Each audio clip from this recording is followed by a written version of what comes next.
Am I the asshole for refusing to give my neighbor a single tomato from the garden her dog destroyed 4 times? I spent one full Saturday building a raised cedar garden bed. I am not particularly skilled at carpentry, but I am thorough, and I had watched enough instructional videos to understand what I needed. The bed sits 2 feet off the ground, which is above Biscuit's comfortable digging range. I lined the interior base with hardware cloth to prevent any tunneling. I constructed a hinged lid from wire mesh and timber, fitted with a hasp and a padlock, a proper padlock, not a combination lock, an actual keyed padlock, because I had learned by this point to be specific about these things. I attached a small wooden sign to the front that reads, "Private Garden." I painted it myself. I chose a pleasant shade of green. The total cost was $820, which I tracked in a spreadsheet because by this point, I had learned that documentation was going to be important to my sense of justice, regardless of what happened next. I planted new tomatoes, a heritage variety I'd been wanting to try, along with sweet peppers, 3 kinds of basil, and a row of cucumbers. I watered every morning before work. I checked the lock every evening. The garden grew.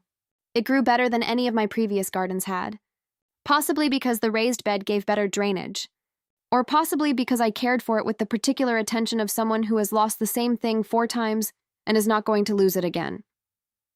At the end of August, I harvested my first proper crop.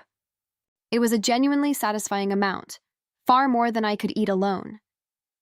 I brought some to a colleague, some to the neighbor on my other side who had helped me carry the cedar boards from my car, and I kept the rest.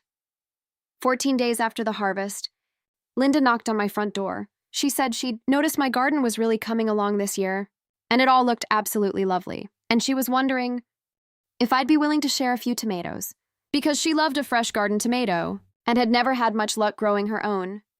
I stood in my doorway and looked at her for a moment. I was not angry. I want to be precise about that. I was something more specific than angry, a kind of tired disbelief at the particular audacity of the request. I said, "No, thank you." She looked surprised.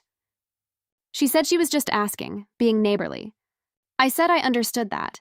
I was keeping the tomatoes for myself, my colleagues, and the people who had actually helped me build the thing.